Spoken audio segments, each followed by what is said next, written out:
Fala torcedor, seja bem-vindo ao primeiro vídeo aqui do meu canal do YouTube. Eu sou o Theo Miranda, sou jornalista e setorista do Santos. Hoje mais cedo, no portal Sports News Mundo, que é onde eu trabalho, eu publiquei uma matéria detalhando um pouco mais o comportamento do Santos nesta janela de transferências do meio do ano. O Peixe reforçou demais o seu plantel, contratou 9 jogadores e ainda assim busca mais uma contratação, que mais tarde vou entrar nesse detalhe.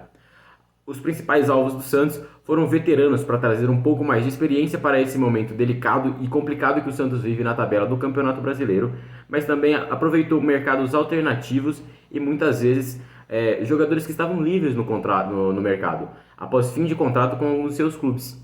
Por exemplo, os dois que estão na thumb do vídeo. Tomás Rincon, veterano e também estava livre no mercado. E Maxi Silveira, que é uma aposta da diretoria santista, indicado também pelo professor técnico Diego Aguirre, mas que já estava no... O scout do Santos tinha o nome dele, mas não era o nome que indicava. O Aguirre sim tentou levar ele para outros clubes além do Santos, onde trabalhou, e dessa vez conseguiu. Maxi é uma aposta da diretoria, porque veio de uma temporada de baixa e também estava livre no mercado. Então, além de uma aposta, uma oportunidade.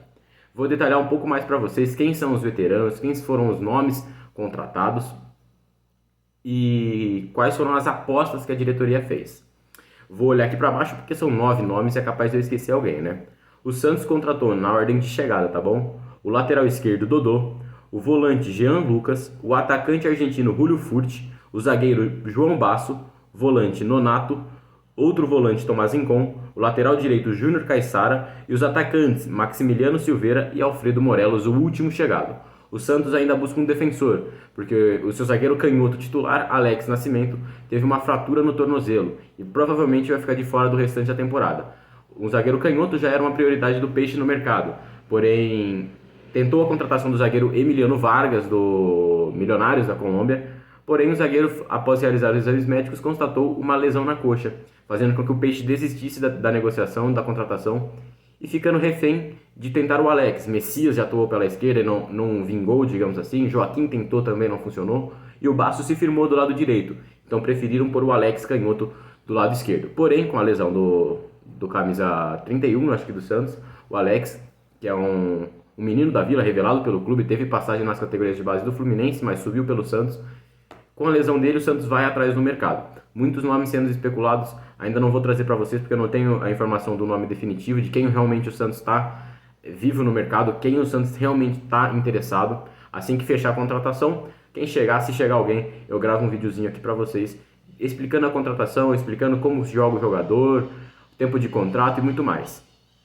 Então, o Santos vai lá atrás de um zagueiro canhoto. Além também, não podemos esquecer que o Santos assinou um pré-contrato com o volante Diego Pituca, que já atuou no Santos, é um ídolo, digamos assim, da torcida santista, um xodó que foi muito importante naquela campanha do vice da Libertadores em 2020, que a final foi em 2021, em janeiro de 2021. Pituca fez um dos gols naquele 3-0 que o Santos aplicou em cima do Boca Juniors na Vila Belmiro, que ficou muito marcado para a torcida santista. Então o Santos o Santos contratou esses 9 jogadores e ainda conta com a chegada do Pituca em janeiro. Desses 9 jogadores, 4 eu considero como veteranos, que são os casos do lateral esquerdo Dodô, de 31 anos, Julio Furt, 34 anos, Tomás Rincon, 35 e, por fim, o Júnior Caissara, recém-chegado também, de 34 anos.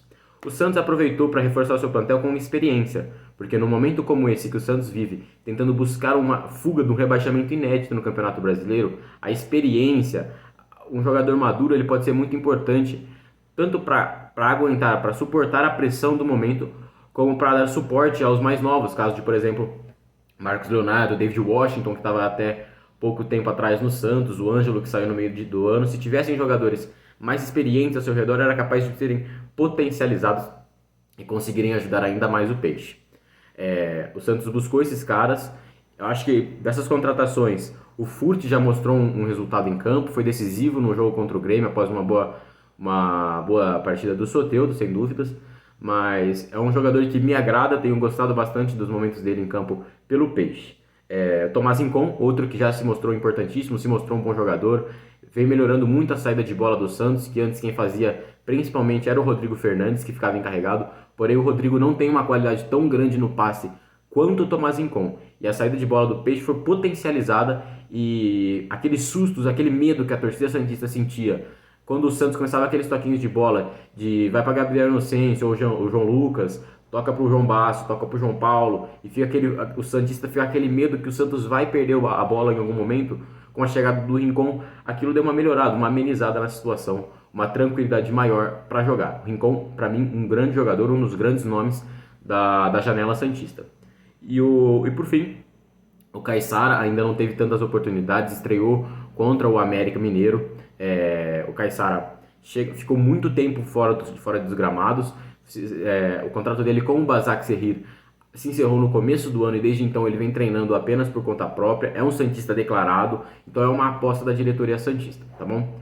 Mas esses foram os veteranos. O Dodô, que chegou do Atlético Mineiro, o Santos conseguiu fazer um acordo para ele ser liberado, ainda tinha contrato, mas era a terceira opção da lateral esquerda atleticana e já teve passagens aqui no Santos, então foi um nome que a diretoria escolheu para tentar suprir uma posição que era muito carente, porque tinha o Lucas Pires, que foi afastado porque foi encontrado na balada e aproveitou, o Santos quis mais que ele saísse do plantel, inclusive já está no mercado espanhol. O Felipe Jonathan, que por muitas vezes foi o lateral esquerdo titular, teve uma lesão no joelho e ficou de fora de toda a temporada. Então é uma posição super carente no equipe santista. O Kevson, menino da base, muito bom jogador, mas ainda é muito novo, é inexperiente, é capaz de ser colocado em campo e ser queimado pela má fase do time. Então a diretoria resolveu segurar um pouco mais do Kevson, que hoje é o reserva do Dodô, mas pôr o Dodô para campo para tentar melhorar a situação do clube, tá bom? Então esses foram o caso dos veteranos. Agora, o que mais me chamou a atenção foi a aposta.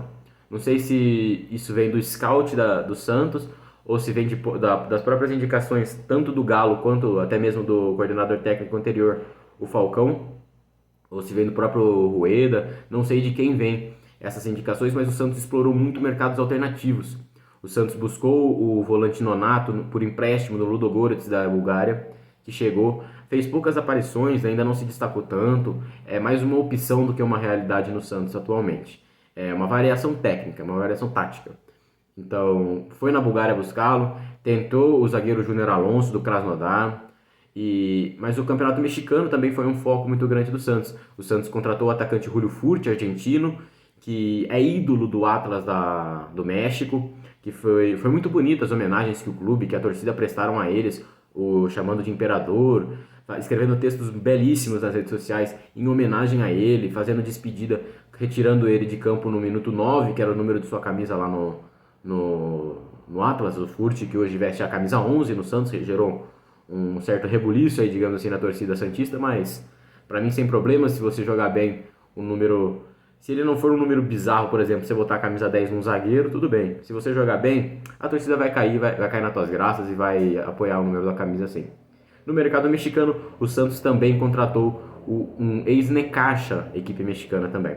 Contratou Maximiliano Silveira, que veio de uma temporada em baixa naquela equipe, tem mais cartões vermelhos do que gols, fez apenas um gol, teve 2 expulsões, assim como o Soteldo aqui também tem 2 expulsões, lá ele também recebeu 2 cartões vermelhos.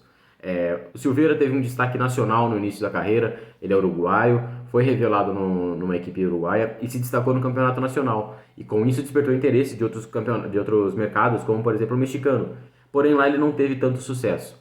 Então, após o fim de seu contrato, ele acabou ficando livre no mercado e assinou um contrato de apenas 4 meses, até dezembro deste ano, com o Santos. É uma aposta. O Silveira é a maior representação de aposta da diretoria santista. O Aguirre sim indicou ele, percebeu que ele estava livre no mercado, indicou ele para o Rueda, porque sabe que o Aguirre já sabia da capacidade do Maxi e já tentou levá-lo tanto para a Olímpia quanto para a Internacional quando trabalhava lá. Dessa vez no Santos ele conseguiu a contratação do jogador. O Maxi, que ontem foi apresentado oficialmente pelo Santos, novo camisa 17 da equipe, muito se esperava um jogador polivalente chegando.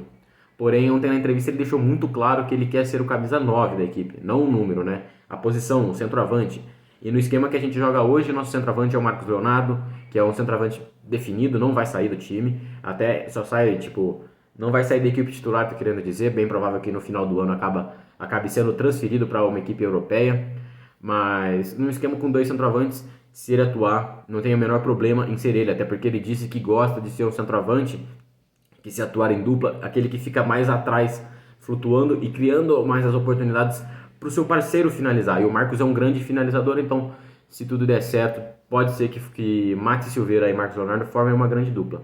Porém, o Maxi na entrevista ele explicou o porquê que ele entende que... Eu vou ficar devendo para quem fez a pergunta para ele, tá bom?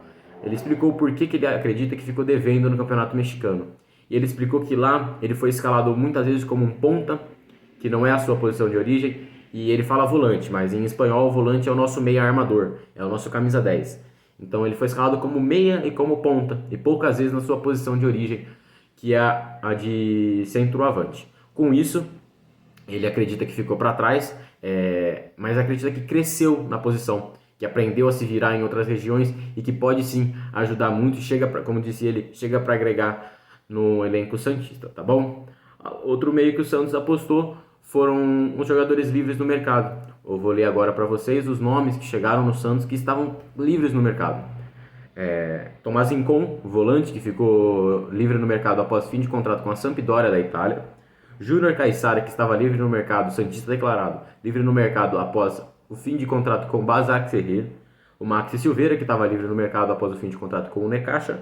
E por fim, a última contratação que tivemos até agora no Santos, Alfredo Morelos, colombiano, atacante de 27 anos, que ficou livre no mercado após boa passagem no Rangers da Escócia. O Morelos é o terceiro maior artilheiro da história da Liga Europa, que é como se fosse para o velho continente, é a nossa sul-americana, porém tem equipes, é um nível maior do que, é um nível mais próximo da Champions League do que a sul-americana é da Libertadores, porque querendo ou não, até assim, quartas de final, ainda se pega muitos times fracos, desconhecidos até mesmo na América do Sul. Na Europa League, raramente isso acontece, os times mais desconhecidos acabam agora atuando na Conference. Claro que um ou outro acaba chegando, sem dúvidas, das fases finais da competição, porque formam grandes grupos, mas é um nível maior. Então ele se destaca, tem um carinho sim da torcida escocesa, e chega agora com o Santos como o grande nome, provavelmente, dessa janela. Claro que o Santos contratou dois jogadores que atuavam, o Santos comprou em definitivo, que atuavam em duas grandes ligas europeias, caso do zagueiro João Basso, que chega do Arouca de Portugal, e do volante Jean Lucas, que já tinha atuado no Santos mesmo, se considera inclusive de coração um menino da vila. Jean Lucas que atuava no Mônaco da França e se mostra a grande, na verdade. Tinha esquecido desse detalhe. Jean Lucas, sim, para mim é a grande contratação dessa janela, vem sendo muito importante para o Santos conseguir se manter vivo nesse campeonato. Nesse grupo do Santos que hoje tem há alguma esperança, é o nome do Jean Lucas. Porque é o cara que desarma, é o cara que inicia as jogadas, é o cara que tenta a cobrança de falta direta, tem um bom cruzamento, um bom passe, e chega, ele tenta, ele dribla, ele vai para cima, ele busca o contra-ataque, é veloz, então é um jogador que agregou muito a esse time do Santos, uma qualidade que o time não tinha. Talvez o Marcos, o João Paulo em suas respectivas posições, mas no setor do meio campo, o Santos não tinha um jogador de tamanha qualidade quanto o Jean Lucas tem, tá bom? Então, apesar dessas duas contratações, o Morelos é a que gera maior expectativa no Santos. Porque, apesar de tudo, o Jean Lucas pode ser uma peça-chave, um jogador fundamental, mas o que empolga o torcedor é gol. E o atacante tem gols pelo Rangers e é quem empolga ainda mais a torcida santista. Então é isso. Como o Santos se comportou, fazendo um resumo geral para vocês. O Santos se comportou no mercado de transferências indo atrás de veteranos e apostas. Por quê? O veterano, como eu expliquei anteriormente, ele traz a experiência e a capacidade de suportar e de lidar com os momentos difíceis como esse que o clube vive. E as apostas são a chance de um clube que tem uma dificuldade financeira como o Santos vingar uma peça pagando pouco, querendo ou não. Porque não tem que pagar, claro que pagam as luvas para os jogadores, pagam os salários, mas não tem que pagar o preço cheio para o clube, como foi o caso de Joaquim no começo do ano, o Jean Lucas e o Basso agora, entre muitos outros. O Santos apostou em mercados alternativos, que são mais baratos, como o mexicano. Buscou, claro, o empréstimo do Nonato no Ludogorets, que se encerra na metade do ano que vem, se eu não estou me enganando. Claro, fechou também com o Pituca, que tinha a opção de pagar os 4 milhões de dólares para o volante já vir agora para o Santos, mas a diretoria preferiu não pagá-lo. Os japoneses não abriram mão, não quiseram fazer um acordo. Então o Pituca só chega em janeiro. Mas as apostas foram isso. O Santos buscou mercados alternativos e jogadores livres no mercado. Claro que Você pode considerar o Morelos como uma aposta, porque estava livre no mercado, você fala, mas por que ficou livre no mercado? Às vezes ciclos se encerram, entendeu? Ele passou muitos anos no Rangers e às vezes o clube entendeu realmente. Essa temporada, a última dele, não foi a melhor dele pelo clube, mas é um jogador que acho que para América do Sul é um jogador bom e com uma idade boa. Ele ainda é novo, 27 anos, tem muita lenha para queimar no futebol brasileiro e, e o Santos acredita nele como peça-chave para possível escapar desse rebaixamento. Então é isso, acho que tentei deixar um pouco claro. Vai chegar um defensor para a nação aí, provavelmente chega um zagueiro canhoto, que com a lesão do Alex, como eu disse, ficou faltando. Mas o Santos ainda agora, acho que só tem mais essa contratação, não deve vir mais ninguém, não vai chegar um ponta, não vai chegar outro lateral, vai chegar no máximo um zagueiro, ou como tem uma especulação aí, um volante que atue como zagueiro canhoto. Tá bom? Então é isso, espero que todos tenham gostado. Não esquecem de se inscrever aqui no canal para acompanhar mais vídeos que eu for fazer. Sempre que eu for fazer um vídeo que venha de alguma matéria que eu publiquei, o link eu vou deixar aqui na descrição, junto com os arrobas das minhas redes sociais para vocês me seguirem, tanto o Instagram quanto o Twitter. O Twitter eu dou mais notícias, o Instagram eu só compartilho as matérias que eu publico no Sport News Mundo, mas no Twitter eu um pouco mais opinativo do que a plataforma em si. E aqui no YouTube, acho que eu consigo trazer para vocês sim alguns vídeos sobre análise de partidas, análise de algumas contratações e alguns temas, como por exemplo, ontem completaram 20 anos do bicampeonato da América do Santos, em 1963, vencendo o Boca na Bombonera. O Santos se tornou o primeiro bicampeão da América brasileiro, até porque em 62 se tornou o primeiro campeão brasileiro, em 63 venceu novamente. Então, temas assim que me despertem um interesse, que eu acho que vale a pena trazer para vocês. Então é isso, espero que tenham gostado. Ainda vou evoluir bastante, foi o meu primeiro vídeo. Ainda tenho o vício de olhar para o celular, mas tentei olhar bastante aqui para vocês na câmerazinha. Espero então de verdade que tenham gostado. Se inscrevam, deixem um like, por favor, para me apoiar aí. E me sigam nas redes sociais para ficar ligado em tudo que acontece no mercado do futebol, principalmente no Santos, que é o clube que eu cubro atualmente, tá bom? Forte abraço e até a próxima. Tamo junto.